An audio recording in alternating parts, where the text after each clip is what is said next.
Assalamualaikum warahmatullahi wabarakatuh.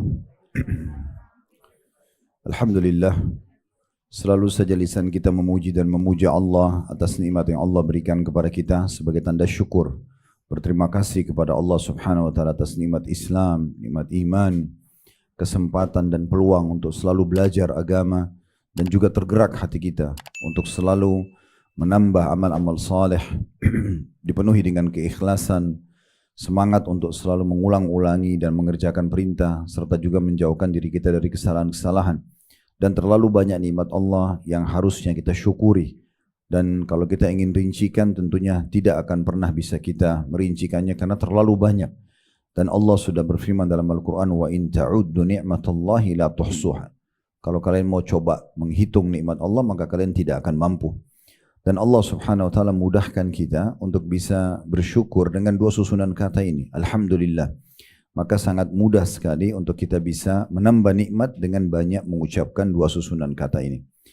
Selanjutnya kita panjatkan salam hormat kita kepada manusia yang paling pantas untuk dihormati, dimuliakan, dijadikan sebagai suri tauladan, Nabi besar Muhammad sallallahu alaihi wa ala alihi wa sahbihi wasallam, sebagaimana Allah telah perintahkan kita untuk mengucapkan salam hormat tersebut. Kita akan membahas seperti biasa bedah buku kita ketika wanita mendapat musibah, dan ini resep mujaradnya, mujarab ya dikatakan dalam judulnya, dan ini komplikasi para ulama, dan kita sudah berada di poin-poin terakhirnya dari poin 24 sampai poin terakhir insyaallah kita bahas hari ini. Itu adalah poin ke-27. Kita akan selesaikan buku kita ini. Bila memang Allah masih mudahkan kita melanjutkan kajian nanti, kita akan membedah buku yang lain. Tapi intinya, semua isi buku ini, ibu-ibu sekalian, membahas tentang bagaimana seorang mukmin menanggapi ujian yang datang. Diingatkan kembali ya, poin penting. Agar kita bisa mudah melalui permasalahan-permasalahan dalam hidup kita, kita harus tahu memang Allah menciptakan segala sesuatu berpasang-pasangan. Sebagaimana kita kenyang, ada lapar. Sebagaimana kita sakit, ada sehat. Sebagaimana kita muda, ada tua. Ada laki-laki, ada perempuan. Ada orang kaya, ada orang miskin. Jadi semua itu berpasang-pasangan. Ada malam, ada siang, ada hidup, ada mati. Ada dunia, ada akhirat, ada surga, ada neraka. Semua itu berpasang-pasangan. Kalau kita faham dan jadikannya sebagai pondasi dasar kehidupan kita, kita akan mudah melaluinya. Karena di saat kita sedang ada nikmat, lagi sehat, kita bisa syukuri. Di saat sedang sakit, kita bisa menerima dengan cara bersabar. Karena kita tahu ini kelaziman hidup. Dan satu sisi yang lain juga perlu kita kuatkan bahasan kita ini dengan Allah Subhanahu wa taala memberikan ujian pada seorang hamba itu lebih ringan daripada nikmat yang Allah berikan. Ini nikmat lebih besar. Contoh misalnya kita sehat selama setahun. 365 hari dalam setahun kita sehat. Biasanya Allah uji tahun depannya 6 hari flu, demam. Artinya tidak berimbang sebenarnya. Kalau mau berbicara adil, kalau setahun kita sehat, harusnya setahun kita sakit, gitu kan? Tapi Allah Subhanahu wa taala tidak seperti itu. Allah Subhanahu wa taala berikan ujian lebih ringan dan diberikan pahala yang sangat melimpah. Ini sudah cukup banyak, sudah ada 23 poin kita bahas bagaimana kita mengubah musibah itu menjadi sebuah nikmat. Ya, dengan kalimat istirja, inna lillahi wa inna raji'un, dengan kita memperhatikan, mengingat kembali bagaimana besarnya nikmat Allah kepada kita, dan akhirnya musibah itu jadi kecil karena ternyata nikmat Allah lebih besar. Dan beberapa poin yang sudah kita bahas. Sekarang kita masuk untuk lebih memperkuat lagi bagaimana kita nanti bisa bersabar kalau menghadapi sebuah ujian. Karena memang ibu-ibu sekalian, kita nggak punya opsi lain. Kata Umar radhiyallahu anhu, ini sering saya ulangi perkataan ini. Kata Umar radhiyallahu anhu, kalau orang sedang diuji dengan musibah atau ujian, itu cuma dua keadaan. Keadaan yang pertama adalah orang yang bisa menerimanya. Kemudian dia bersabar. Ya. Orang seperti ini, maka dia akan mendapatkan pahala. Kemudian dia mudah melaluinya. Dan dia akan mendapatkan jalan keluarnya. 3 hal ini didapatkan oleh orang yang bisa menerima ujian. Saya sudah sering kasih contoh, kita tidur, sehat nih sebenarnya pada saat tidur, nggak ada penyakit, nggak ada apa, tiba-tiba bangun pagi flu. Orang-orang yang di golongan pertama ini tidak akan lagi menyalahkan AC yang mungkin terlalu dingin, mungkin hujan yang turun. Dia tidak bahas itu sebenarnya. Atau dia menyalahkan makanan dan minuman yang dia konsumsi. Tapi dia tahu ujian sedang datang. Tugas dia adalah menerimanya dengan keridhaan hati. Kalau sebagaimana Allah sudah kasih saya kesehatan, Allah uji saya dengan penyakit sekarang. Dia bisa melalui. Orang ini dapat pahala, mudah melaluinya, dan juga dia akan mendapatkan solusinya. Dapat 3 hal ini. Karena dia bersabar, dia terima pahala. Karena orang sabar itu kan ibadah. Dia mudah melalui, kita temukan orang seperti ini tidak akan berkeluh kesah. Dia nikmatin aja prosesnya. Sakit flu-nya, demamnya, segala macam. Dia nikmatin prosesnya tetap dengan berobat, ikhtiar, segala macam. Dan yang ketiga, dia akan dapat jalan keluarnya. Atau orang yang kedua, dia nggak bisa terima. Berkeluh kesah. Seakan-akan dia mengeluhkan Tuhannya kepada makhluk. Dia mengatakan pada temannya misalnya, saya kok sakit sudah 1 minggu ya, sudah 1 bulan gak sembuh-sembuh. Dia mengeluhkan Tuhannya pada makhluk. Makhluk itu tidak bisa buat apa-apa. Orang seperti ini, dia bisa dapat dosa karena tidak bersabar dalam ujian yang sedang datang. Seakan-akan dia tidak terima kenapa Allah uji dia. Kemudian dia sulit melalui, makanya semua hidupnya keluh kesah. Semua orang disampaikan permasalahan dia. Dan yang ketiga, dia juga tidak dapat jalan keluarnya. Maka lebih baik kita menjadi orang yang pertama. Karena kita kalau sudah terkena flu atau demam, mau nggak mau sudah harus kita laluin. Maka opsi pertama yang terbaik. Dan seperti itu kurang lebih gambarannya gitu ya. Sekarang kita masuk ke poin 24. Salah satu yang bisa membuat kita akhirnya bisa melalui musibah atau ujian dengan tenang, yaitu bayangkanlah bagaimana para malaikat memberikan ucapan selamat karena kesabaran kita dalam menghadapi musibah. Ini ucapan malaikat diucapkan nanti kalau kita masuk surga, ya. Kalau kita masuk surga, maka yang diucapkan oleh malaikat ini firman Allah surah Ar-Ra'd ayat 24. Yang bunyinya salamun alaikum bima sabartum fa ni'ma uqbad dar. Sambil malaikat menemui mereka sambil mengucapkan salam sejahtera atasmu karena kesabaranmu. Orang masuk surga karena kesabarannya. Maka alangkah nikmatnya tempat kesudahan itu. Nah, jadi kita bisa merenungi ayat ini kalau memang nanti orang-orang yang masuk surga itu justru disebutkan ini surga ini, istana ini, dayang-dayang ini, semua fasilitas ini diberikan karena kamu bersabar. Dan saya ingatkan kembali sabar dalam 3 poin. Sabar dalam mengerjakan ketaatan. Duduk dalam majelis ilmu seperti ini, meluangkan waktu. Bapak ibu bangun sholat malam misalnya, sementara kita ngantuk. Ya. Atau kita memperbaharui, atau kita memperwudu pada saat kita sebenarnya sudah siap untuk keluar, tapi kita mau dalam kondisi berwudu. Misal contoh, itu sabar dalam mengerjakan ketaatan dan perintah agama. Yang kedua, sabar terhadap godaan berbuat dosa, maksiat. Semua orang pasti punya peluang buat dosa, tapi dia sabar, dia kontrol dirinya. Dan yang ketiga, sabar atas ujian harian. Kayak sakit, gangguan orang. Nah itu sabar-sabar ini yang mendatangkan banyak sekali pahala. Di awal pertemuan di poin ini saya ingin sampaikan, kalau pernah dengar kisah ini Alhamdulillah. Kalau belum berarti bisa diambil pelajaran. Kalau sudah berarti ibu bisa jadikan sebagai peringatan kembali, mereview kembali ilmunya. Pernah dengar nama orang ini ya, Abu Kilabah? Sudah pernah dengar? Ada seorang yang soleh dulu, beliau wafat di tahun 104 Hijriah. Sebagian ulama ada yang memasukkannya sebagai sahabatnya Abdullah bin Abbas, artinya dia dari kalangan tabi'in. Ada juga yang mengkategorikan dia masuk dalam sahabat Nabi yang terakhir meninggal. Allahu a'lam, seperti itu kurang lebih yang kami pernah dapatkan. Yang jelas orang ini sangat terkenal sabarnya dan syukurnya. 2 hal ini berkat sekali pada diri dia. Coba kita dengarkan kisahnya. Al-Auza'i menyebutkan tentang kisah Abi Kilabah ini. Dia mengatakan ada seseorang yang bernama Abdullah bin Muhammad. Orang ini seorang mujahid. Dia pernah mau ikut perang di masa itu dan dia menjadikan target ikut pasukan muslimin di wilayah Mesir. Dia bilang sementara saya pergi ke lokasi peperangan jihad, saya melewatin sebuah kemah di sebuah tempat yang sangat terkucil di padang pasir. Saya lewat kemah itu seperti tidak terurus. Kemudian saya mendekati kemah itu sendirian dia, dan dia bilang saya mendengar dari dalam kemah itu ada suara lirik kecil yang mengatakan, wahai Tuhanku, mudahkanlah aku agar selalu mensyukuri nikmat yang engkau berikan kepadaku, dan bagaimana engkau telah memberikan aku kelebihan dari hamba-hambamu yang lain.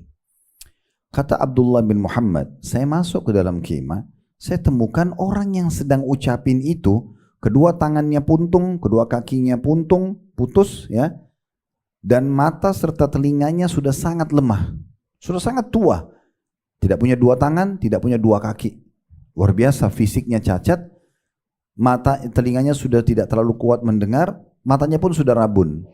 Tapi dia masih bisa bilang, ya Allah mudahkan aku mensyukuri nikmat-nikmat yang kau berikan kepadaku, dan aku juga bersyukur atas engkau mendahulukan aku dari banyak makhlukmu yang lain. Kata Abdullah bin Muhammad, saya penasaran. Saya mau tahu, kenapa orang ini ucapin nikmat? Saya lalu dekati dia, saya mengatakan setelah ucapin salam, tadi saya dengar Anda membaca doa ini. Dalam kondisi seperti ini, tolong jelaskan ke saya, nikmat Allah yang mana yang Anda syukuri? Saya ini orang puntung tangannya, puntung kakinya, sendirian di kemah, di padang pasir, gitu kan. Sudah tua sekali, mungkin untuk ngurus dirinya sendiri, cari makan itu udah nggak bisa. Tapi dia masih bisa bersyukur. Maka kata dia, kata Abi Kilaba ini, waktu itu di awal kisah tidak disebutin namanya ya. Tapi saya sebutin nama dia supaya jelas saja siapa figur yang sedang kita bahas. Maka dia pun mengatakan, jangan kau ucapkan itu, kata orang yang sedang ini. Sungguh lisanku yang terus bisa berzikir kepada Allah ini sebuah nikmat yang tidak terhingga. Ya. Andai saja Allah subhanahu wa ta'ala menurunkan api dari langit membakarku, atau Allah datangkan gunung yang menimpahku, atau Allah tenggelamkan aku di lautan, tetap aku akan bersyukur kepadanya. Orang ini makin penasaran gitu. Si Abdullah bin Muhammad makin penasaran, ini orang siapa? Kok bisa pemikirannya begini? Ini tidak mungkin kecuali orang yang imannya sangat kuat dalam hatinya. Maka sebelum dia bertanya lebih jauh, rupanya orang yang tua ini mengatakan, saya sebagaimana kau lihat keadaan saya tidak bisa saya urus diri saya sendiri. Saya memiliki seorang anak, ada anak saya satu orang, dialah yang memberikan saya makan kalau saya lapar, menyuapi maksudnya dia yang siapin, dia memberikan minum kalau saya dahaga, dia mengurus kebutuhanku karena saya sudah tidak mampu. Tapi anak itu sudah 3 hari nggak saya lihat, nggak ada di sini. Tolong kamu cari di sini. Maka kata Abdullah bin Muhammad, saya berkata pada orang tersebut, sungguh menolong orang seperti kamu lebih pantas gitu. Saya pasti akan tolong cari gitu ya. Dan seorang muslim kalau memenuhi kebutuhan saudaranya muslim, maka itu adalah amal yang paling besar pahalanya, termasuk yang besar pahalanya. Kata Abdullah bin Muhammad, saya pun keluar dari kemah, saya keliling-keliling cari. Mana ini anaknya? Karena di padang pasir ini pasti tidak banyak orang gitu. Bukan di kota, di desa yang mungkin masih banyak orang. Dia bilang sampai saya temukan ada satu gundukan tanah pasir, lagi ada singa-singa ya mengurumuni satu tempat. Begitu saya lihat ternyata ada satu anak muda di situ. Dan saya yakin itu adalah anaknya dia. Maka saya bingung gimana caranya menyampaikan berita ini kepada orang tadi. Tapi saya harus sampaikan. Kemudian dia pulang masuk ke kemah itu. Begitu orang tua ini merasakan kedatangannya, lalu dia tanya, bukankah kamu tadi yang datang? Dia bilang iya. Kata Abdullah bin iya. Lalu kata, bagaimana beritanya? Bagaimana tentang anak saya? Maka kata Abdullah bin Muhammad, kamu sudah tahu tentang kisah Nabi Allah Ayyub. Nabi Ayyub ini nabi yang terkenal dengan kesabarannya gitu ya. Sampai ada istilah sabar Ayyub ya. Sabarlah seperti Nabi Ayyub, sabarnya luar biasa gitu. 20 tahun diuji dengan penyakit, ditinggalkan oleh kaumnya, segala macam dia bersabar. Meninggal anaknya 12 orang, laki-laki semuanya meninggal di satu waktu dengan rubuhnya bangunan, semua peternakan dia kena hama gitu kan. Perkebunannya semua habis ya. Intinya tiba-tiba jadi miskin, tiba-tiba ditinggalkan oleh kaumnya, kena penyakit lagi yang bisa menular, orang semua meninggalkan. Tapi dia bersabar. Kata Abdullah bin Muhammad kepada Abi Kilaba ini, orang tua ini, apa kamu tahu tentang kisah Nabi Ayyub? Dia bilang iya. Bagaimana orangnya? Kata Abi Kilaba, dia orang yang bersabar, bersyukur kepada Allah. Maka kata Abdullah bin Muhammad, apakah anda tahu kalau Allah subhanahu wa ta'ala telah mengujinya? dengan penyakit, anaknya wafatkan, hartanya dihilangkan. Ya, saya tahu semuanya. Lalu bagaimana keadaan Ayub? Kata Abi Kilabah, dia bersyukur, dia bersabar. Lalu bagaimana penilaian Tuhannya? Tuhannya memujinya sebagai hamba yang bersabar dan bersyukur. Maka Abi Kilabah mengatakan, saya ingin segera mendapatkan berita tentang anak saya. Apa kau dapat informasi? Dia bilang, sungguhnya tadi waktu saya keluar, saya lihat anak kamu di atas gundukan tanah dan sudah dimangsa oleh singa-singa. Maka tiba-tiba kata Abdullah bin Muhammad, Abi Kilabah mengatakan, Alhamdulillah, dalam kondisi itu ya, Alhamdulillah yang telah memberikan aku keturunan yang tidak pernah maksiat kepada Allah. Dia bilang begitu. Kemudian kata Abdullah bin Muhammad, dia pun menarik nafas dalam, kemudian meninggal dunia. Meninggal si Abi Kilabah ini. Kata Abdullah bin Muhammad, saya bingung gimana caranya ngurus orang ini nih. Saya sendirian, nggak ada persiapan untuk bungkus kain kafan, segala macam. Dia bilang, saya keluar dari kemah, saya coba mencari ada nggak orang lewat. Tidak disengaja lewat 4 orang. Takdir Allah SWT begitu, berkuda, dan dari pakaian mereka sepertinya mereka ini di masa itu ya pejabat-pejabat kerajaan lewat. Kemudian dia bilang, saya kasih isyarat, mereka mampir. Lalu mereka bertanya, ada urusan apa? Ada masalah apa kamu? Dia ceritakan, dia bilang, saya ceritakan begini, saya sedang mau pergi berjihad, saya mampir di kemah, itu kemahnya sana. Terus saya masuk, saya temukan orang tua, itu ceritakan sampai full sampai anaknya meninggal dan dia pun meninggal dunia. Bisa bantu saya?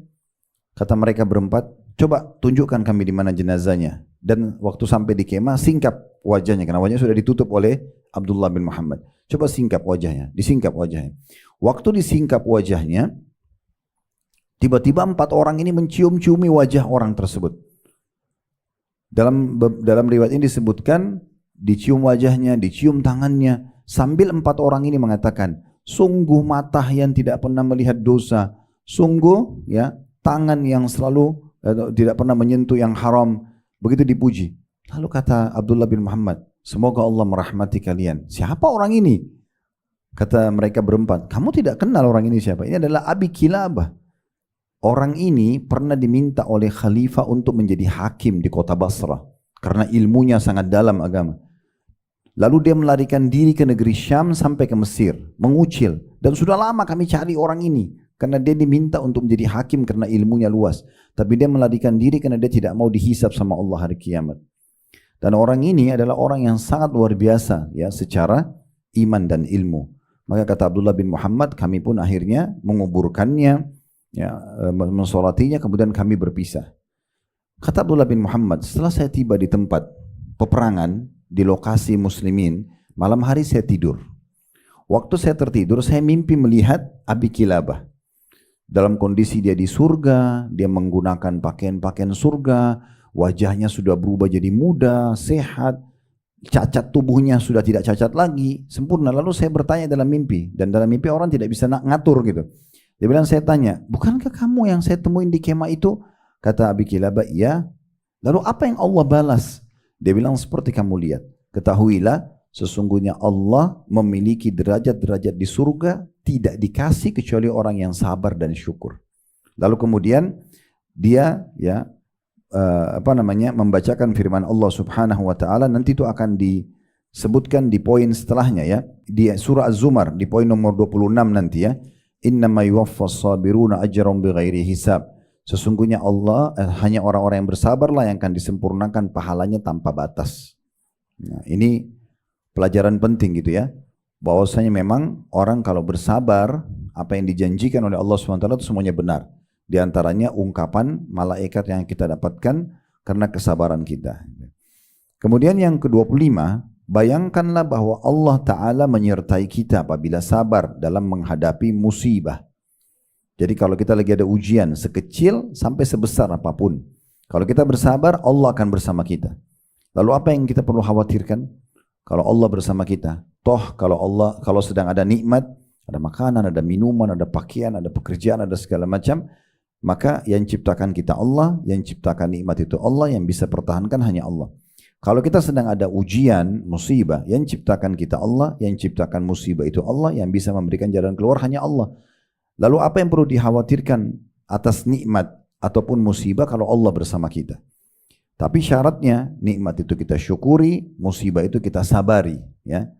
Dan pernah kita ingatkan ya, definisi sabar itu ibu-ibu sekalian adalah kita menerima takdir Allah dan ikhtiar mencari jalan keluar. Sabar bukan mengelus dada duduk manis, kemudian tidak ada ikhtiar, tidak ada upaya. Tapi kita berupaya, bisa kita lagi sakit, konsul ke dokter, minum obat, kita ada upaya. Dan kita tetap sambil menerima itu sebagai ujian dari Allah SWT. Maka itu namanya sabar, ya. Nah, kita akan mendapatkan solusi yang terbaik dari Allah SWT. Dan Allah akan bersama kita kalau kita bersabar. Itu disebutkan di jalan keluar atau poin nomor 25 kalau orang sedang tertimpa musibah. Bayangkanlah bahwa Allah Ta'ala menyertai kita apabila sabar dalam menghadapi musibah.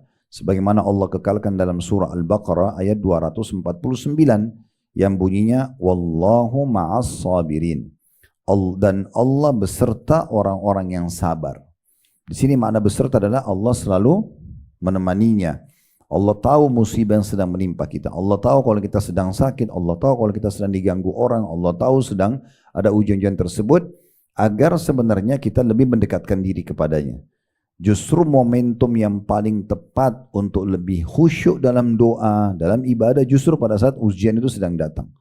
Karena kalau kita lagi terlilit utang, kita lagi ada masalah penyakit, kita lagi ada masalah sama apapun, masalah apapun, maka di saat itu kita bisa lebih konsentrasi, ya, lebih ilhah atau lebih merengek lah, ya, kepada Allah Subhanahu Wa Taala agar Allah berikan jalan keluarnya, ya. Dan dalam berdoa, dalam memohon kepada Allah SWT, jangan berhenti sampai Anda melihat hasilnya, ya, karena Allah SWT menginginkan kita mengulang-ulangi doa kita. Jangan misalnya kita berdoa sekali, dua kali, sudahlah saya sudah berdoa. Enggak, kita harus ilhah, terus minta sampai Allah berikan jalan keluar. Dan itulah yang diajarkan di dalam syariat Allah Subhanahu Wa Taala. Rasulullah SAW bersabda, Inna Allah Azza wa Jalla yaqulu yawmal qiyamati ya ibna Adam, maridtu falam ta'udni. Qala ya Rabbi, kaifa a'uduka wa anta Rabbul Alamin. Qala ama alimta anna abdi fulanan marida falam ta'udhu. Ama alimta annaka law udtahu lawajadtani indah. Sungguhnya Allah Azza wa Jal, Allah yang maha mulia dan maha tinggi, berfirman di hari kiamat nanti, wahai anak Adam, aku sakit, akan tetapi engkau tidak menjengukku. Kunya besar itu, kayaknya kena kata ganti Allah, ya. Maka anak Adam berkata, wahai Rabbku, bagaimana aku menjengukmu? M-nya juga besar kata ganti Allah, sedangkan engkau adalah Rabb semesta alam. Maka Allah Ta'ala berfirman, tidakkah kamu mengetahui bahwa hambaku si fulan sakit dan kamu tidak menjenguknya? Tidak tahukah kalian atau kamu bahwa sesungguhnya seandainya kamu menjenguknya maka kamu akan mendapatkan aku di sisinya. Hadis riwayat Muslim. Dari hadis ini kita bisa potong menjadi beberapa bagian, ya, supaya kita bisa sempurnakan pemahaman tentang kebersamaan Allah, ya, kepada atau bersama dengan orang-orang yang sabar. Kebersamaan Allah, ya, pada orang-orang yang bersabar. Di sini potongan yang pertamanya adalah Allah Subhanahu Wa Taala memastikan adanya syariat menjenguk orang sakit dengan tujuan agar kita bisa bersyukur karena kita sehat. Oh, ternyata saya tidak diujikan, ya, oleh Allah Subhanahu Wa Taala apa yang diujikan pada orang tersebut. Karena seringnya kita menziarahi kubur, seringnya kita menjenguk orang sakit, ini menambah keimanan. Karena memang kita akan bersyukur, ya, dan syukur sebuah ibadah yang sangat baik. Dan pelajaran kedua atau potongan kedua yang bisa diambil, Allah Subhanahu Wa Taala bersama hambanya. Dan ini saksi bahasan, tapi syaratnya dia bersabar. Makanya Allah bilang di sini, kenapa saya sakit kamu tidak menjengukku? Lalu manusia akan bertanya, ya Allah, bagaimana aku menjengukmu sementara engkau adalah Tuhan alam semesta? Lalu Allah bilang apa? Bukankah kau temukan ada hambaku yang sedang sakit? Maksudnya kau kenal si fulan, disebutlah nama orang yang dia kenal, gitu, ya. Dan kau tidak menjenguknya. Yang dimaksud di sini adalah hamba yang sedang Allah maksud dia sakit, kamu tidak menjenguk adalah hamba yang bersabar. Jadi kalau kita bersabar, itu Allah Subhanahu Wa Taala justru menegur orang-orang yang mengenal kita dan tidak menjenguk kita pada hari kiamat, ya. Kenapa kau dapati dia sakit, dia bersabar, kamu tidak menjenguknya? Lalu Allah bilang, kalau seandainya kau menjenguknya, kau akan temui aku ada di situ. Di sini maksudnya Allah Subhanahu wa taala bersama dengan orang-orang yang sabar itu. Kalau apa yang perlu dikhawatirkan, nikmati aja prosesnya. Lagi sakit, nikmati prosesnya. Lagi ada ujian, kita nikmati prosesnya. Kita jadikan seperti sebuah pembelajaran. Ya. Apa kata Nabi Muhammad SAW? Padahal beliau adalah manusia mulia, Nabi yang mulia, tapi diuji oleh Allah SWT. Ujian Nabi Muhammad SAW berat sekali, sangat berat. Ujian yang paling pertama adalah yang paling berat itu beliau lahir dalam keadaan yatim, gak ada ayahnya. 6 bulan di rahim di perut ibunya sudah meninggal ayahnya Abdullah. Kemudian baru umur 6 tahun sudah meninggal ibunya. Dibesarkan oleh kakeknya Abdul Muttalib 2 tahun, umur 8 tahun meninggal lagi kakeknya. Setelah itu disponsori oleh pamannya Abu Talib dari 8 tahun sampai menikah umur 25 tahun dalam kondisi pamannya orang miskin. Sehingga mengharuskan Nabi Muhammad SAW waktu itu mencari pekerjaan, menjadi pengembala kambing. Dan beliau membantu pamannya dari umur 8 tahun sudah kerja untuk mencari rezeki gitu kan. Kemudian setelah itu beliau masuk menjadi seorang saudagar sampai akhirnya sukses. Umur 25 tahun menikah, dikaruniai 6 orang anak dari Khadijah. Wanita kaya, memuncak nikmat Allah SWT. Ujian sudah lewat, sekarang datang nikmat. Nanti akan ada ujian lagi gitu ya. Dan subhanallah meninggal istrinya di masa hidupnya.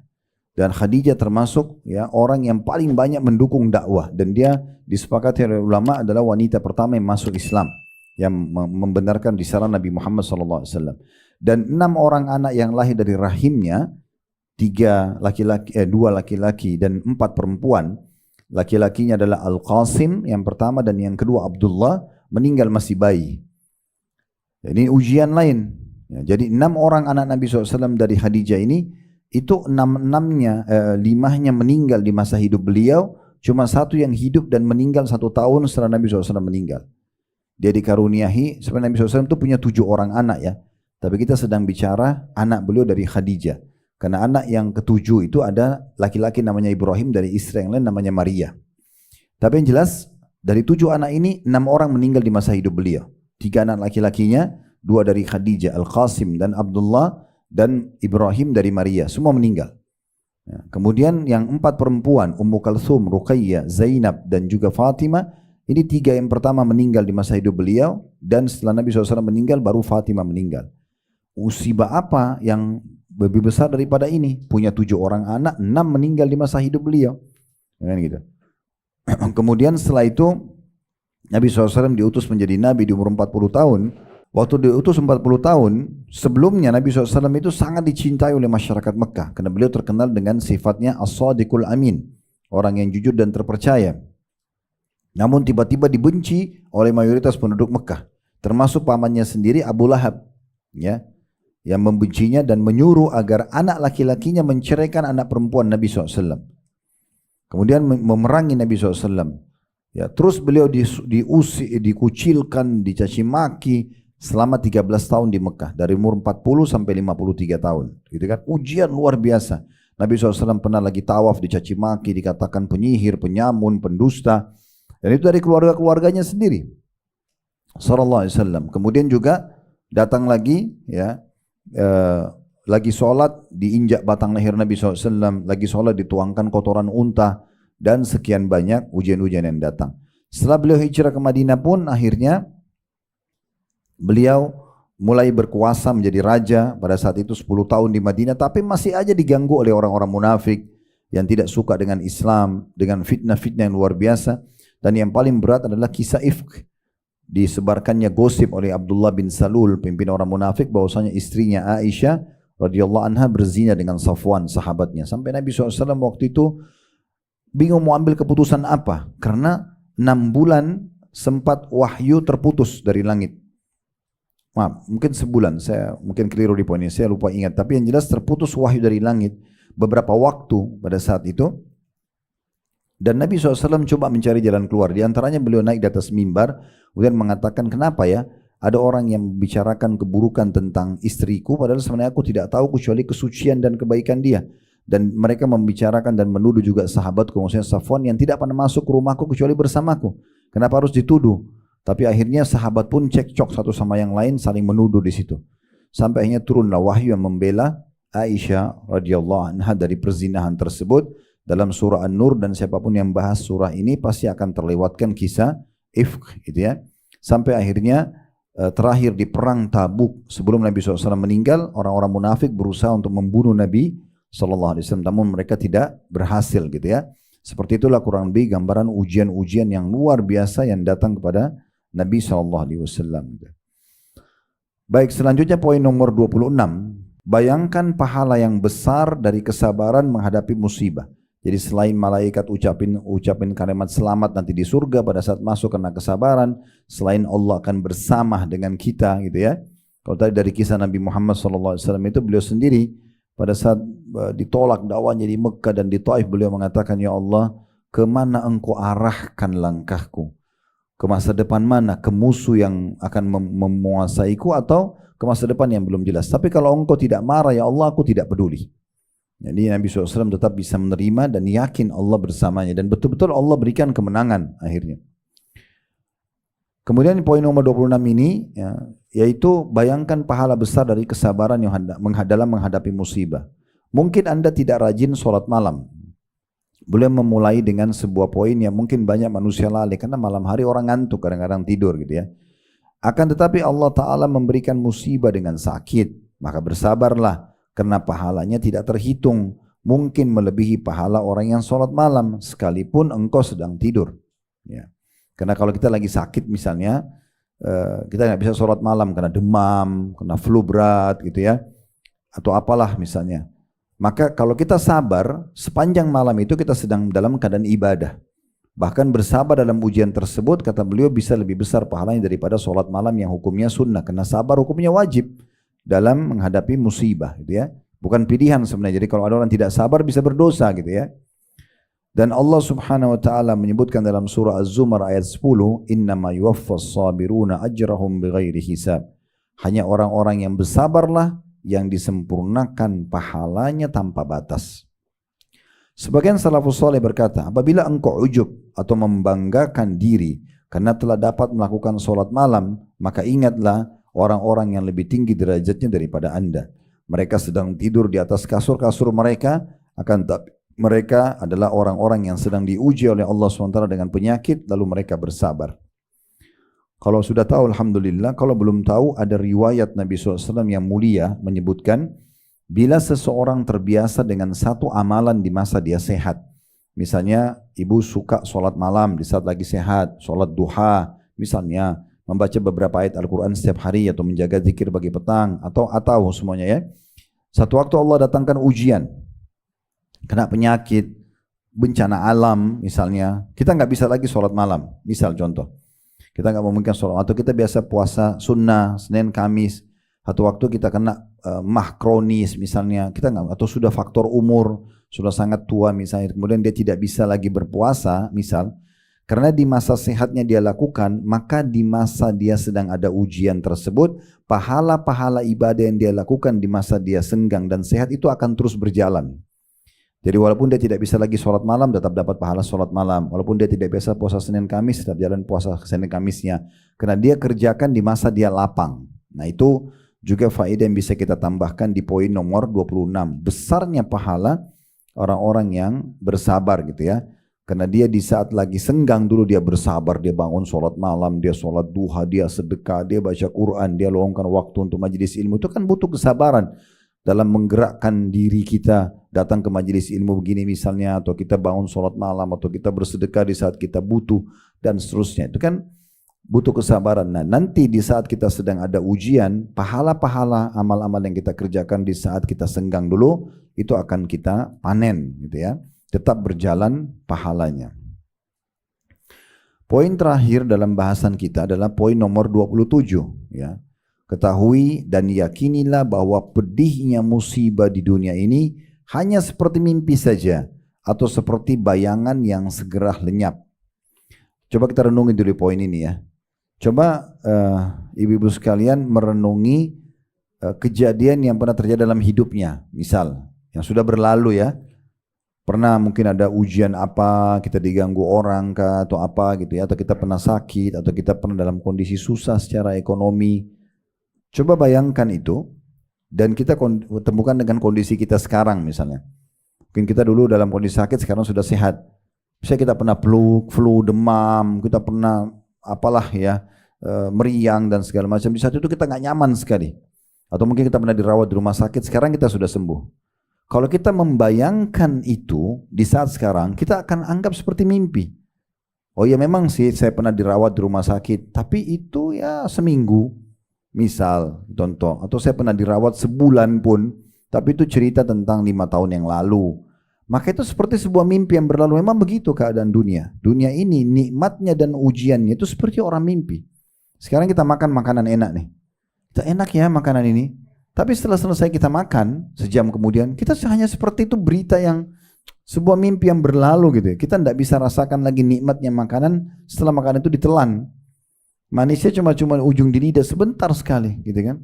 Jadi kenikmatan dunia dan ujiannya itu hanya seperti mimpi semuanya. Jadi kita mudah sekali untuk mendapatkan nikmat-nikmat yang cepat hilang ini dengan bersyukur, dan kita mudah sekali sebenarnya melalui sebuah ujian dengan kita bersabar. Itu poinnya, karena memang dia hanya sebuah mimpi. Coba bayangkan apapun lah yang pernah kita hadapin dari masalah-masalah ya, pasti saya yakin kita semua sudah melalui banyak masalah dalam hidup kita dan sekarang sudah menemukan jalan keluarnya. Kalau kita mengingat kejadian tersebut, pasti kita hanya seperti mimpi saja. Nah itu yang dimaksudkan dalam poin nomor 27 dan penutupan daripada buku kita ini. Ini sedikit agak panjang dibahas oleh beliau, karena memang penutupannya buku kita, dan memang sebenarnya kalau orang bisa faham, merenungi poin ini, dengan cara tadi ya, cara yang tepat adalah membayangkan apa yang pernah terjadi dan sekarang sudah selesai gitu ya. Sehingga kita jadi bisa, oh ternyata cuma berlalu begitu ya. Toh juga fa inna ma'al usri yusra. Ini pernah kita bahas di poin-poin sebelumnya. Di setiap kesulitan pasti akan ada kemudahan. Allah ulangi lagi dengan harfut ta'kid. Inna, anna, lakinna dalam bahasa Arab ini itu namanya huruf yang memastikan. Ya. Fa inna ma'al usri yusra. Pasti setelah kesulitan ada kemudahan. Makanya kalau kita sedang dapat ujian, kita harus yakin ujungnya ini ada, garis finishnya ada, sebagaimana startnya ada, finishnya ada. Nah di pertengahan jalan ini bagaimana kita menikmati prosesnya. Kita lebih dekatkan diri kepada Allah SWT, kita bersabar dari ujian-ujian yang ada. Nah seperti itulah. Baik, saya akan bacakan kata beliau di sini di halaman 90-nya ya. Sedih dan gembira selalu silih berganti dalam kehidupan. Jadi nggak mungkin kita gembira terus, nggak mungkin juga kita sedih terus. Ini memang umum. Tadi saya bilang di awal pembukaan kita, kalau ibu paham ternyata ini adalah sistem yang Allah buat, sebagaimana kita lapar kita akan kenyang, atau sebagaimana kita kenyang kita pasti lapar satu waktu, bagaimana kita muda kita akan tua, sebagaimana kita sehat kita akan sakit dan seterusnya. Ini akan memudahkan kita melalui roda kehidupan, karena kita tahu ini adalah sesuatu yang harus berputar, mau nggak mau dia silih berganti. Ibnu Mas'ud berkata radhiyallahu anhu, sahabat Nabi ini, setiap kegembiraan ada kesedihan. Di setiap ada kegembiraan akan ada kesedihan. Di setiap kesedihan ada kegembiraan. Memang sudah begitu. Ya. Tapi tentu di sini bukan kita berharap datang kesedihan, tidak. Tapi ada satu waktu kita akan sedih. Mungkin sekarang kita senang dengan pernikahan, dengan anak-anak, misalnya nanti akan sedih dengan meninggal misalnya. Ada saja, ada sesuatu. Walaupun tidak harus di waktu yang sama gitu ya. Kemudian kata Ibnu Sirin ini seorang tabi'in yang sangat terkenal, namanya Muhammad bin Sirin rahimahullah. Beliau mengatakan tidak ada tawa kecuali setelahnya ada tangis, walaupun tidak waktu bersamaan. Tapi sebagaimana hari ini kita bisa tawa dan senyum, satu waktu kita juga akan bisa menangis. Nah seperti itu, karena ini sesuatu yang berpasangan, susah untuk dipisahkan, karena dia seperti sebuah roda yang harus berputar dalam kehidupan kita. Kata penulis, maka tidak usah kaget dalam menghadapi kesedihan. Dan seandainya dunia ini hanya berisi kesedihan, maka ia tidaklah lama, hanya sekejap saja. Maksudnya itu tuh, kita juga akan meninggal juga gitu ya. Tapi tidak akan terjadi kesedihan akan selamanya. Akan ada sebagaimana garis start, akan ada garis finishnya. Nah bagaimana kita meraih maksimal pahala kesabaran di antara garis start dan garis finish tersebut. Diriwayatkan dari Abdullah radhiyallahu anhu yang mengatakan bahwasanya Rasulullah SAW tidur di atas tikar. Maka ketika bangkit, bekas tikar itu terlihat di lambungnya. Maka kami berkata kepada beliau, wahai Rasulullah, bagaimana kalau kami membuatkan alas tidur? Maka Nabi SAW mengatakan, mali wa mali dunya, ma ana fid dunya illa karakibin istadalla tahta syajaratin thumma raha wa tarakaha. Tidak ada kecintaan dalam diriku terhadap dunia. Di dunia ini, aku hanya bagaikan seorang pengendara yang berteduh di bawah sebuah pohon. Kemudian berangkat kembali meninggalkan pohon tersebut. Ada footnote di bawah 69 hadis riwayat Tirmidzi dengan sanad hasan sahih. Makna daripada riwayat ini, Bapak Ibu sekalian, Nabi SAW bukan tidak mau menikmati dunianya. Karena dalam riwayat beliau juga makan makanan yang enak. Kadang-kadang juga beliau tidak punya makanan. Tapi Nabi SAW lebih ingin menunjukkan dan melatih diri beliau, kalau dunia ini sebentar, ada kita nikmati. Tidak ada, tidak usah terlalu berlebihan dikejar, sehingga akhirnya sampai sikut sana sikut sini, tidak mau tahu ini halal atau haram. Yang penting saya dapat, target saya duniawi gitu. Padahal sebenarnya kita tidak terlalu membutuhkannya gitu ya. Karena makanan memang beda kemasan. Tapi mungkin juga ada kandungan nutrisi yang berbeda. Tapi intinya makanan gitu ya. Mungkin komposisi vitamin daging sama tempe misalnya atau sayuran beda. Tapi semuanya namanya makanan. Semuanya akan bermanfaat bagi tubuh kita. Apa yang ada depan mata kita bisa kita miliki. Makan alhamdulillah. Tidak perlu kita membesar-besarkan permasalahan.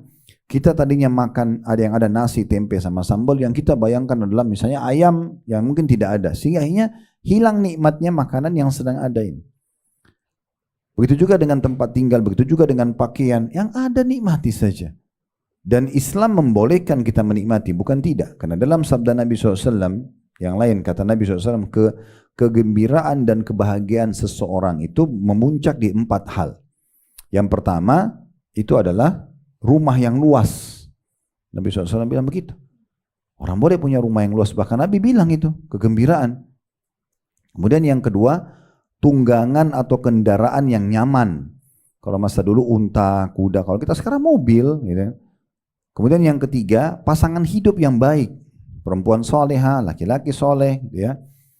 Itu akan selalu membantu kita agar bisa mendekatkan diri kepada Allah, menjalankan syariat Allah. Dan yang terakhir adalah tetangga yang baik. Tetangga yang baik maksudnya adalah tetangga yang selalu memberikan hak kita, tidak mengganggu kita atau membantu pada saat kita butuh atau berbuat baiklah, minimal senyum, tegur sapa dan seterusnya. Nah seperti itu. Dan kata Nabi SAW sebaliknya. Kesengsaraan ada pada 4 hal. Nah lawan yang tadi. Yang pertama adalah rumah yang sempit. Kemudian yang kedua adalah tunggangan yang tidak nyaman. Yang ketiga pasangan hidup yang rusak. Yang keempat adalah ya, tetangga yang buruk. Jadi Nabi SAW bukan tidak membolehkan, boleh membolehkan gitu ya. Tetapi dalam riwayat ini Nabi SAW ingin menitip pesan kepada para sahabat, jangan berlebihan gitu ya. Nabi SAW mengatakan saya tidak terlalu pusing dengan dunia ini, bukan menjadi target utama saya. Ada sebagian orang, ini contoh saja, kalau orang menjadikan dunia sebagai targetnya, misal dia pengen sekali makan makanan tertentu. Kan kita di Indonesia itu kalau sudah sedang viral satu restoran, luar biasa. Semua orang antri atau makanan orang kejar. Dan pada saat dia tidak bisa dapat karena kehabisan, sudah cukup menjadi bahan pembicaraan sebulan barangkali. Seakan-akan sudah kehilangan sesuatu yang luar biasa besar bagi dia. Padahal itu urusan kecil. Gak bisa makan ini, makan yang lain kan banyak gitu ya. Mau beli pakaian merek tertentu. Ini tidak dapat. Oke, pakai yang lain. Ada pakaian lain, ada tas lain. Ada sepatu lain, banyak banget solusinya gitu ya. Supaya jangan kita terlalu mengikat diri kita dengan dunia. Kalau ada, silakan nikmati. Kalau tidak ada ya sudah. Langsung cari opsi lain gitu ya. Cukup banyak, gak usah terlalu jadi beban gitu ya. Itu contoh-contohnya. Di sini Nabi SAW ingin mendidik para sahabat dan mengatakan kepada kita bagaimana seorang mukmin melalui dunia ini. Beliau mengatakan tidak ada kecintaan dalam diriku terhadap dunia. Maksudnya di sini bukan berarti beliau tidak ingin lewatin dunia. Beliau lewatin dunia. Karena dalam riwayat lain beliau mengatakan dicintakan dunia kalian. Maksudnya ada keinginan saya lewati dunia ini dan mencintai sesuatu ya dari kehidupan kalian ini karena adanya wangi-wangian. Nabi SAW suka sekali dengan parfum. Kemudian ada wanita yang dicintai. Ada ibu, ada tante, ada istri, ada anak perempuan, ada saudari. Karena ini Nabi SAW melalui dunia dan mencintainya. Tapi mencintai sebatas daripada yang dibolehkan. Yang beliau katakan sini tidak ada kecintaan dalam diriku terhadap dunia. Maksudnya untuk berlebihan. Gitu ya. Tadi kan sahabat menawarkan kami mau kasih anda ranjang yang bagus ya Rasulullah. Kata Nabi SAW tidak perlu. Bukan juga Nabi larang kalau mereka tiba-tiba bawa, mungkin Nabi bisa saja pakai. Tapi Nabi ingin menunjukkan sebuah pesan penting di situ. Kemudian beliau mengatakan, ini pesannya. Karena perumpamaan aku dengan dunia ini hanya seperti pengendara, musafir yang sedang penat, lewat di bawah sebuah pohon dia istirahat lalu dia pergi. Karena begitulah kehidupan kita di dunia. Kita mampir, kita akan pulang. Kita ini semua, negeri kita akhirat, Bapak Ibu sekalian. Bukan dunia ini bukan. Jadi jangan jadikan ini sebagai target. Akhirat tempat kita. Sebagaimana Adam dan Hawa alaihimussalatu wassalam diciptakan oleh Allah dimasukkan surga, kita juga akan kembali ke surga. Kita ini cuma orang yang musafir, datang ke dunia sebentar. Jadi jangan mau tinggal di sini gitu ya. Kita memang akan pulang ke sana. Cuman memang mampirnya kita di sini menentukan nanti di akhirat kita ke surga atau ke neraka. Selama di dunia dia jadi baik-baik. Kalau bahasa ringkasannya laki-laki soleh, perempuan soleha, ya kembali ke tempat asalnya. Tapi kalau di sini ugal-ugalan menjadi orang yang ahli maksiat dan seterusnya, ya kembalinya ke neraka. Itu sudah dijelaskan dalam syariat Allah Subhanahu wa ta'ala. Jadi memang dunia ini bukan tempat kita. Nabi SAW mengatakan itu jelas. Saya seperti seorang musafir dan kalian pun harus berpikir seperti itu. Seakan-akan Nabi SAW pesan begitu. Kita ini seperti seorang musafir yang lagi penat, capek, mau pergi ke tujuan nih. Mampir ke bawah sebuah pohon, istirahat sebentar, capeknya sudah pulang gitu lah. Nah, seperti itu kurang lebih. Dikatakan suatu perjalanan safar pastilah akan membuat kita capek, lelah, rindu pulang dan hal-hal lainnya membuat diri kita tersiksa. Sebagaimana sabda Nabi SAW, as-safaru kita atau minal azab. Safar itu bagian daripada azab. Ya. Hadis riwayat Bukhari Muslim. Di bawah ada putnot nomor 70, muttafaqun alaih artinya Bukhari dan Muslim. Apabila dunia diibaratkan suatu perjalanan menuju akhirat, maka dalam perjalanan tersebut tentu saja seseorang akan mengalami hal-hal yang menyakitkan seperti musibah, ujian, malapetaka, bencana dan lain-lain. Sebagaimana perjalanan safar dari suatu negeri ke negeri yang lainnya. Apabila kita mengerti hakikat perjalanan kita di dunia ini, tentu kita akan lebih tegar dalam menghadapi semuanya. Kita akan mengatakan bahwa musibah itu memang sudah semestinya. Bahkan musibah itu merupakan suatu kesempatan untuk mendapatkan rahmat Allah Ta'ala. Jika kita dapat menyikapinya dengan benar, sehingga kita akan selamat sampai ke negeri keselamatan yang abadi, yakni surga Allah Ta'ala. Jadi sampai sini perlu kita titik beratkan dan menambahkan informasi gitu kan. Jadi di sini beliau mengatakan untuk memahami lebih jauh hadis perkataan Nabi SAW tadi, untuk apa aku berlebihan dengan dunia? Toh aku ini di dunia seperti seorang musafir yang penat, istirahat sebentar di bawah pohon lalu pergi gitu kan. Maka beliau menggambarkan, menguatkan dengan hadis Nabi yang lain, orang yang seperti ini faham dunia ini cuma tempat dia mampir di akhirat, dia mampir ke dunia safar, kemudian dia pulang lagi ke akhirat. Dia tahu dalam perjalanan ini ada saja gangguan-gangguan. Seperti kita kadang-kadang safar, mungkin pesawatnya delay, mungkin makanannya nggak enak, mungkin kita nggak dapatkan target kita pada saat safar tersebut, belum maksimal. Misal contoh, minimal ada keletihan atau ada perasaan rindu ingin kembali ke rumah kita misalnya. Nah harusnya seorang muslim seperti itu di dunia ini. Dia selalu merindukan negerinya, tempat tinggal dia yang sebenarnya di akhirat sana. Dan dia menggunakan dan menunggangi dunia ini justru untuk menambah derajat dia di surga. Karena dengan dia bersabar itu akan menambah pahala dia, derajat di surga. Dengan dia bersyukur dia juga akan mendapatkan derajat yang tinggi di surga. Selanjutnya kata beliau di halaman 92 ya, sudah barang tentu untuk menempuh perjalanan panjang yang sebenarnya yakni alam akhirat, kita membutuhkan perbekalan yang memadai dan ketahuilah bahwa sekaranglah saat yang tepat di dunia ini maksudnya untuk melengkapi perbekalan. Dan sebaik-baik bekal adalah takwa, maksudnya patuh kepada Allah. Oleh karena itu perlu ketabahan, kesabaran dan keteguhan dalam menjalani pahitnya takwa hingga merasakan manisnya iman. Perhatikanlah rambu-rambu perjalanan yang telah Allah Ta'ala beritahukan melalui para rasul. Dan ikutilah apa-apa yang telah diterangkan oleh Nabi SAW mengenai tata cara menempuh jalan yang lurus. Sini maksudnya sabar terhadap ujian dan syukur terhadap nikmat. Ya, itu yang diajarkan oleh Allah Subhanahu wa taala. Barang siapa yang mendapatkan dirinya telah menyimpang dari jalan yang lurus, segeralah untuk kembali kepada Allah Ta'ala. Sini sedang dibahas sabar dan syukur ya. Sehingga kalau ada orang yang selama ini selalu berkeluh kesah aja, Semua nikmat yang ada ini dianggap kecil sama dia. Ya, sehingga tidak ada lisannya pernah mengatakan alhamdulillah. Ini bahaya sekali. Harus segera kembali ke jalan Allah Subhanahu wa taala. Ada orang begitu kita ketemu, Ibu sekalian, dari awal ketemu sampai akhir sejam semuanya keluh kesah. Suaminya salah semuanya, anaknya banyak masalahnya, pembantunya salah, rumahnya salah, semuanya salah. Bahkan mungkin yang dia pakai pakaian pun semuanya dijelek-jelekin. Ini apa yang dia mau syukuri gitu? Padahal berapa banyak orang yang lebih rendah dari dia. Mungkin lebih kurang secara fisik, mungkin lebih sederhana pakaiannya, mungkin lebih ya sedikit hartanya gitu kan. Makanya Nabi SAW mengatakan, lihatlah orang yang lebih rendah dari kalian supaya kalian bisa lebih bersyukur gitu kan. Dan jangan lihat orang yang di atas kalian karena kalian akan kufur. Maka seperti itu kita kalau mau bersyukur. Begitu juga dengan ujian kalau datang. Ada orang begitu kena awal musibah, sampai selesai pun atau belum selesai masalah, semuanya disampaikan keluh kesah, semuanya ketidakridoan dan tidak menerima. Apa yang dia dapatkan? Sekarang saya ingin berbagi juga poin penting. Kalau kita sedang ada ujian, Bapak Ibu sekalian, bersangka baiklah dengan Allah Subhanahu wa taala. Allah sedang menguji saya. Berarti dengan ini Allah bisa ampuni dosa saya, Allah akan angkat derajat saya akan diberikan pahala. Karena pahala sabar itu hanya dengan ujian. Gak bisa kita dapatkan pahala sabar kecuali dengan ujian gitu ya.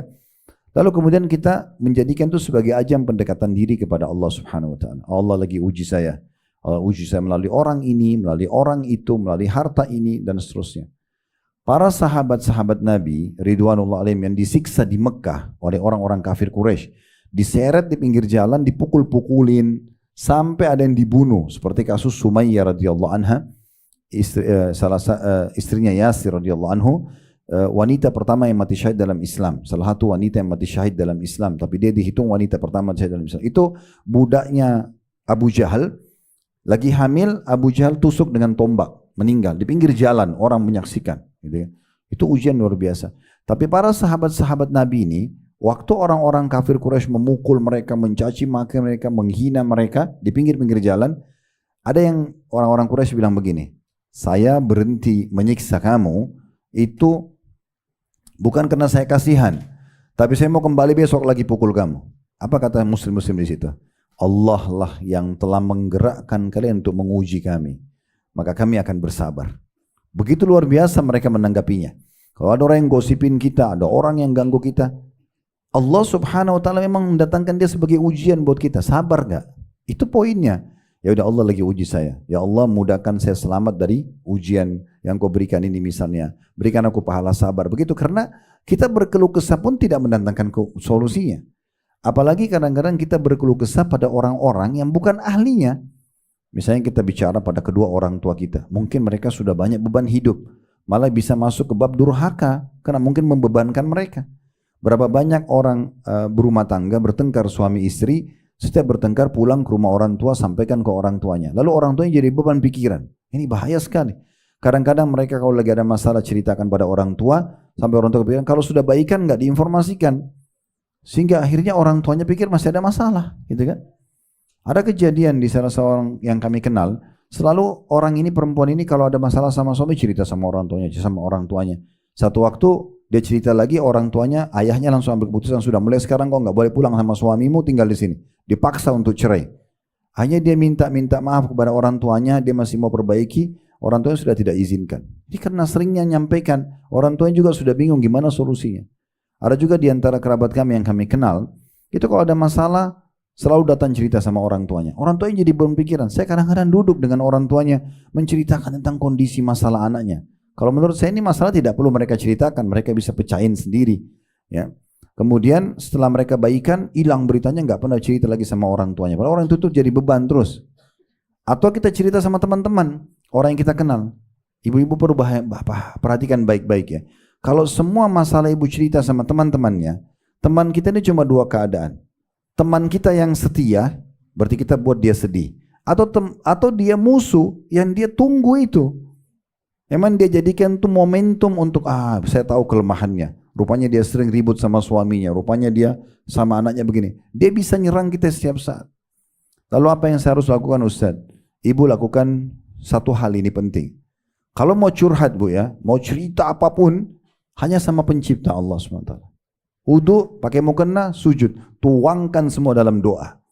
Ya Allah, ya Allah, ya Allah, sebagaimana engkau uji, sebagaimana engkau begini, engkau datangkan orang ini, engkau mudahkan misalnya, ya atau adanya kesulitan yang engkau hadapi, berikan jalan keluar, tuangkan semua. Karena Allah yang menciptakan kita, Allah yang menciptakan masalah itu, Allah juga yang bisa jalan keluar. Atau Bapak Ibu bisa konsultasi, tapi pada ahlinya, sakit pada dokter, itu masalah apa rumah tangga mungkin sama ustadz atau ustazanya, ahlinya, dan itu pun konsultasi, itu yang benar. Kalau semua orang kita ceritakan masalah kita, ini tidak akan memberikan jalan keluar. Tadi saya bilang, kalau orang depan kita itu mencintai kita, maka kita akan jadikan beban buat dia. Kalau dia musuh kita, itu yang ditunggu, maka tidak ada manfaatnya. Selanjutnya kata beliau, ya, dan barang siapa yang telah bangun dari tidur lelap kemalasannya, bergegaslah untuk memanfaatkan waktu yang tersisa sangat sedikit. Jadi tadi kalau dia belum bersyukur, dia harus segera kembali ke jalan Allah. Kalau dia belum bersabar, sekarang dia kembali ke jalan Allah. Seperti kita sekarang dengar pengajian, yaudah kita mulai. Dan dia harus bangun dari kemalasannya selama ini. Malas, tidak mau syukur, tidak mau sabar. Bergegaslah untuk memanfaatkan waktu yang tersisa yang sangat sedikit. Karena kita tidak tahu umur kita berapa lama lagi. Harus direnungi baik-baik ibu sekalian ya. Umur kita adalah umur yang sudah kita pakai. Itu umur yang sebenarnya. Misal umur kita sekarang 40 tahun, 50 tahun, 60 tahun. Umur inilah yang sebenarnya punya kita. Karena sudah kita nikmati. Kedepannya ini menghayal. Kita nggak tahu berapa hari lagi, berapa detik lagi. Kalau sekarang yang hadir sini misalnya umurnya 40. Allahu alam kita masih ada 40 tahun lagi ke depan nggak? Kita nggak ada jaminan. Jadi umur yang sudah lewat itu yang sebenarnya. Jangan terus menghabiskan waktu yang sisa ini seakan-akan masih sama panjangnya dengan yang selalu. Itu menghayal, itu kebodohan namanya. Harus kita maksimalkan waktu yang sisa sedikit. Ubah keadaan kita, lebih dekatkan diri kepada Allah Subhanahu wa taala. Makanya beliau mengatakan, bergegaslah untuk memanfaatkan waktu yang tersisa sangat sedikit. Penuh tipuan dan godaan. Dan penuh onak dan duri yang senantiasa mengancam keselamatannya. Sebagian salafus saleh berkata, berhati-hati dan waspadalah karena tipuan dunia melebihi sihirnya Harut dan Marut. Sihir keduanya hanya memisahkan antara suami dengan istri, sedangkan sihir dunia dapat memisahkan seorang hamba dari Robnya. Kalau kita kena sihir, diuji oleh Allah SWT, ada orang jahat sihir kita misalnya, kemudian sampai terjadi perceraian, itu cuma batas itu saja. Tapi kita tidak rugi maksimal selama bukan yang kita terpisah dengan Tuhan kita. Karena kalau terpisah sama Allah ini, lupa dengan Allah itu musibah yang paling besar. Karena dia tidak tahu bagaimana dia kembali dari masalah dia, atau bagaimana dia berkeluh kesah, bagaimana dia memohon dan segala macam. Sebagian lagi berkata, takutlah kepada si penyihir, maksudnya dunia, karena ia dapat menyihir hati para ulama. Orang-orang yang sudah faham agama pun bisa saja tergoda. Ibnu Abi Dunya menyebutkan dengan sanadnya yang sampai kepada Al-Hasan Basri rahimahullah. Hasan Basri seorang ulama tabi'in, bahwa ia menulis surat kepada Umar bin Abdul Aziz, seorang khalifah di masa itu yang menjadi raja tahun 99 sampai 101, dan Umar bin Abdul Aziz juga seorang ulama di masanya rahimahumullah semuanya. Isinya surat Hasan Basri untuk Umar bin Abdul Aziz, amma ba'd, artinya dan selanjutnya. Sesungguhnya dunia adalah negeri persinggahan, bukan negeri tempat tinggal. Adam pun alaihissalam diturunkan ke dunia ini hanya sebagai balasan atas kesalahannya. Maka berhati-hatilah terhadap dunia, wahai Amir Mukminin. Karena Umar bin Abdul Aziz waktu itu jadi raja, julukannya Amir Mukminin, pemimpin orang-orang beriman. Sesungguhnya perbekalan menuju akhirat adalah dengan meninggalkan dunia. Dan sesungguhnya kekayaan dunia adalah dengan tidak membutuhkannya. Justru kita dianggap orang kaya di dunia ini kalau tidak butuh dengan dunia itu. Enggak menjadikannya sebagai bahan kesedihan berlebihan karena tidak dapat makanannya yang kita suka, atau pakaian, atau orang yang mau kita nikahi, atau yang lainnya. Itu dunia, urusannya kecil gitu loh. Jangan yang masalah itu kalau hilang akhirat kita. Tidak ada hubungan dengan Allah Subhanahu wa taala. Setiap saat berjatuhan korban-korban dunia ke dalam kehinaan, yaitu mereka yang memuliakan dunia. Orang yang mengumpulkan dunia akan semakin merasa fakir atau butuh, dan dunia itu laksana racun yang akan menggerogoti orang yang tidak mengenal hakikatnya, bahwa dunia sedang membunuhnya. Jadilah seperti orang yang sedang berobat, ia berpantang sebentar saja. karena ia takut terjebak dalam kebinasaan dan kebinasaan yang berkepanjangan. Ia bersabar atas pahitnya obat karena takut terhadap malapetaka yang tiada berujung. Waspadalah terhadap negeri penipuan yang penuh dengan intrik dan tipu daya. Jangan sampai Anda terperdaya dan persona dengan angan-angannya. Jadi maksudnya dunia boleh dilaluin, boleh dinikmatin selama ada dan jangan berlebihan. Jangan sampai karena kita kejar dunia akhiratnya jadi luput ya.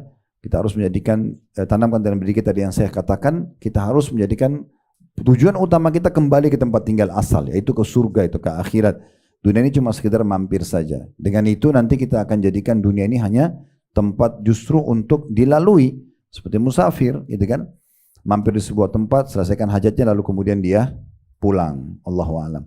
Inilah ibu-ibu sekalian, ya, 27 poin bagaimana kita mengubah sebuah musibah itu menjadi ya nikmat. Dan ini memang salah satu subjudul yang kita bahas ya. Walaupun kita membahas lebih dari 27 poin karena sebelum masuk ke poin pertama sampai 27 sudah ada beberapa bab yang kita bahas juga dari awal buku ini. Dan alhamdulillah atas nikmat Allah ini kita sudah selesaikan buku, dan salah satu metode memang yang kita gunakan dalam kajian-kajian selalu bedah buku dengan tujuan biasanya ya ini untuk mempermudah muslimin. Biasanya kita kalau beli buku malas menyelesaikannya. Tapi dengan kita bedah seperti ini, mendatangkan contoh-contohnya, mendatangkan kisah-kisah tambahan, ini akan lebih memudahkan kita memahami buku tersebut. Dan alhamdulillah sudah lebih dari 50 kajian buku kita ada di playlist YouTube. Bisa ibu-ibu sekalian kembali dan mendengarkan dan melihat kembali ya. Dan kedepannya insya Allah kalau kajian masih berlanjut, nanti yang koordinasi sama teman-teman panitia, kita akan coba membedah buku yang lainnya. Baik online maupun offline, kalau benar dari Allah silakan ambil dan diamalkan. Walau salah dari saya mohon dimaafkan dan saya beristighfar kepada Allah Subhanahu wa taala. Semoga semua yang hadir offline atau online dikabulkan hajat-hajat dunia akhiratnya, diampuni dosa-dosanya, juga diterima seluruh amal soleh yang sudah dikerjakan, dan semoga Allah SWT juga satukan kita semua di surga Firdausnya tanpa hisab, mana disatukan dalam majlis ilmu kita ini. Allahumma amin. Wa sallallahu ala nabiyina Muhammadin wa alihi wa sahbihi wa sallam wa akhiru da'wana alhamdulillahi rabbil alamin. Subhanakallahumma bihamdika.